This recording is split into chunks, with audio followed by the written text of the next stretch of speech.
Published in 1975, The Miracle of Mindfulness by Zen Buddhist monk Thich Nhat Hanh provides a practical guide to mindfulness meditation. Drawing from ancient Buddhist teachings, Thich Nhat Hanh explains how cultivating awareness of the present moment can profoundly transform our lives by helping us find peace and joy. The book teaches techniques for increasing mindfulness in daily activities like eating, walking, and cleaning. By learning to focus on the here and now rather than dwelling on the past or worrying about the future, we can alleviate suffering and appreciate the wonders of ordinary life. This chapter-by-chapter summary highlights the core lessons from the book on living mindfully. Chapter 1. The Essence of Mindfulness. The first chapter introduces the concept of mindfulness, which Thich Nhat Hanh defines as keeping one's consciousness alive to the present reality. He emphasizes the importance of being aware of what is going on within and around us in each moment. Mindfulness allows us to fully experience life and understand ourselves deeply. Regular mindfulness practice trains us to live freely and authentically instead of getting caught up in anxious thinking. Even simple acts like drinking tea mindfully can awaken our life in profound ways. Chapter 2. The Miracle of Being Awake. This chapter explores how mindfulness helps us recognize the beauty of ordinary activities we usually rush through without noticing. Thich Nhat Hanh uses the example of washing dishes to illustrate how mindfulness turns chores into joyful moments where we can appreciate being alive. When washing dishes, be aware of the water temperature, soap scent, and smoothness of the dishes. Doing this humble task while awake to the present can inspire awe at the wonders of life. The key is to maintain mindful awareness throughout the day's routine actions. Chapter 3. This is it. Here, Thich Nhat Hanh emphasizes living in the present moment versus chasing the past or future in our minds. Dwelling on the past can lead to guilt, anger, and sadness, while endlessly planning for the future often creates anxiety. When we focus on the present, we can find calmness and joy. Mindfulness practice involves training ourselves to return our awareness continuously to the current moment. For instance, when showering, notice the warm water and how it feels. Regular mindfulness gradually breaks our habitual thinking about yesterday or tomorrow so we can fully experience today. Chapter 4. Tapping into ourselves. This chapter discusses how mindfulness allows us to reconnect with our true self. We often feel unable to control our moods and thoughts, becoming lost in patterns of rumination and emotion. But mindfulness puts us back in touch with our inner being. As Thich Nhat Hanh writes, mind, our true self, is inherently joyful, peaceful, and free. When we meditate on our breathing, walking, or any activity, we calm the endless chatter of our minds. In this silence, we can hear our genuine inner voice, our innate wisdom. Regular mindfulness practice gradually transforms our perspective, so we live from our deepest self. Chapter 5. Transformation and Healing. Here, Thich Nhat Hanh describes how mindfulness has the power of profoundly heal and transform us if practiced diligently. For instance, mindful breathing cleanses our body and mind, bringing the tranquility necessary for insight into our pain. With mindful walking, we can appreciate our feet nourishing us with each step, transforming walks into meditations. Even washing our hands mindfully helps us reflect calmly like a Buddha. Small mindfulness practices cultivate peace with us over time. As we learn to accept the present with curiosity, not judgment, we let go of assumptions and open to new understandings. Our irritations and anxieties gradually fade as we live deeply in the moment. Chapter 6. The Food We Eat. Thich Nhat Hanh turns to how we can practice mindfulness through our eating habits.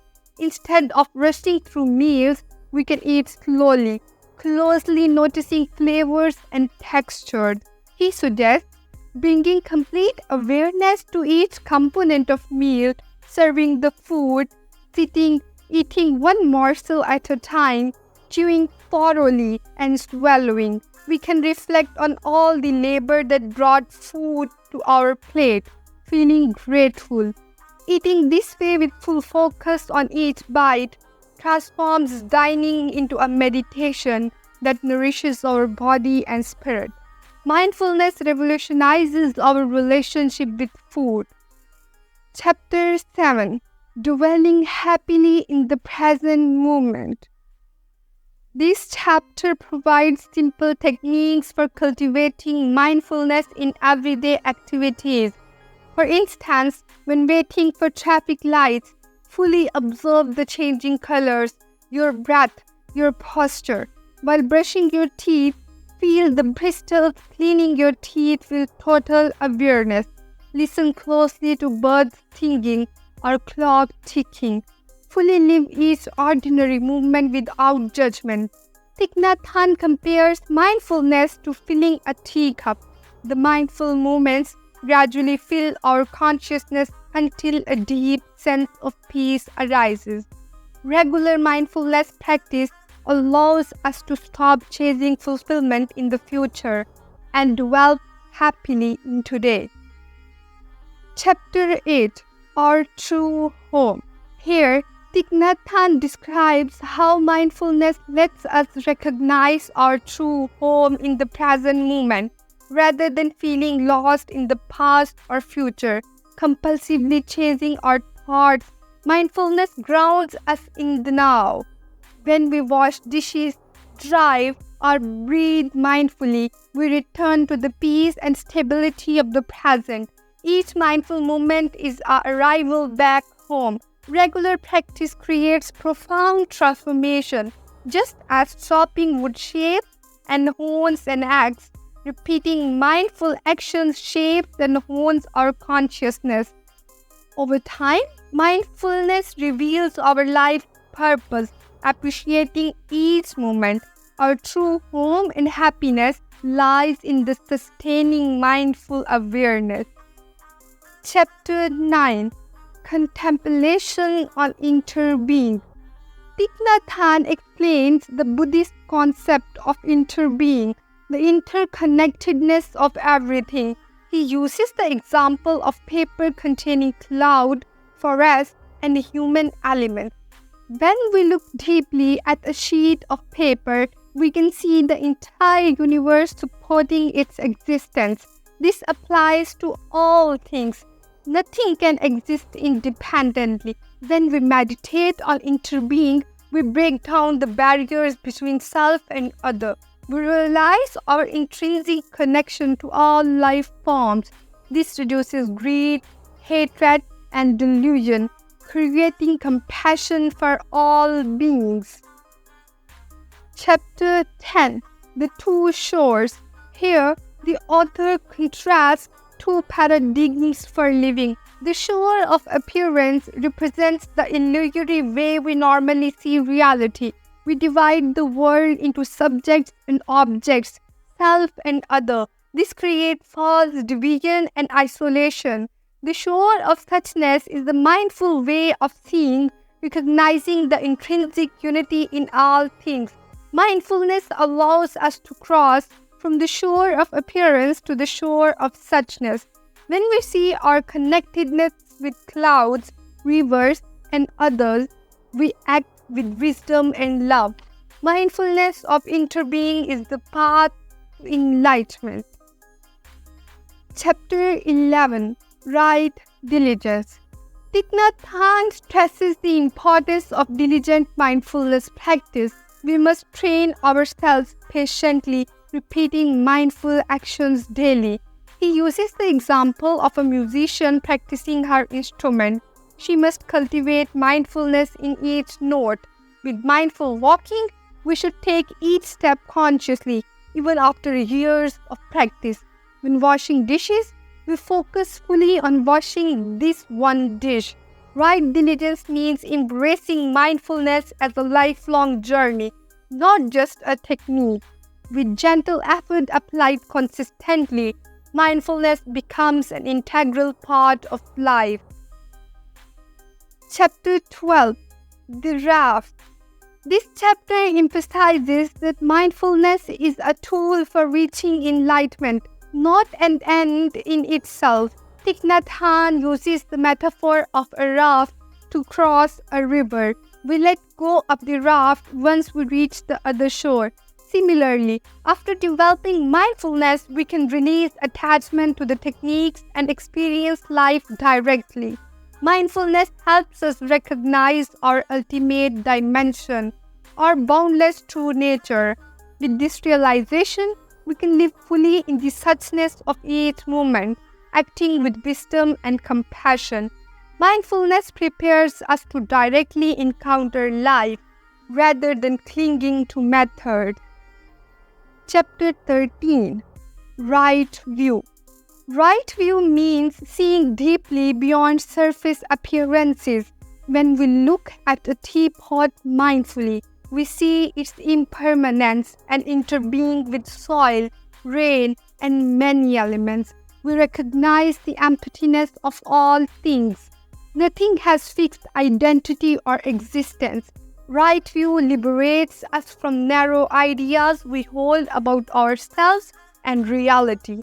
Mindfulness practice fosters right view, seeing interbeing, impermanence, and emptiness. Right view transforms our way of living, freeing us from fixed perceptions. We act with equanimity, interconnectedness, and compassion. Chapter 14. The Island of Self. Thich Nhat Hanh returns to how mindfulness helps us transform our idea of self. Normally, we stand on the island of self, seeing ourselves as isolated and permanent.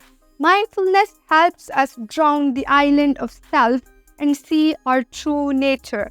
When we breathe, walk, or eat mindfully, the sense of a separate self diminishes. We realize that our body and mind are constantly changing, impermanent. We see that we are with other beings. Our fixed idea of self dissolves. We are freed from clinging and fear. Realizing our boundless true nature, we live fully emancipated in each mindful moment. Conclusion. In this practical introduction to mindfulness, Thich Nhat Hanh shows how cultivating awareness of the present through meditation can profoundly improve our lives. When practiced consistently, mindfulness frees us from destructive thoughts, connects us with our true selves, helps heal emotional pain, deepens sensory experience, and allows us to dwell contentedly in today. By living deeply in each moment, we can transform mundane activities into joy and uncover our life's purpose. The book provides a valuable guide for anyone interested in harnessing the life-changing power of mindful awareness and finding inner peace.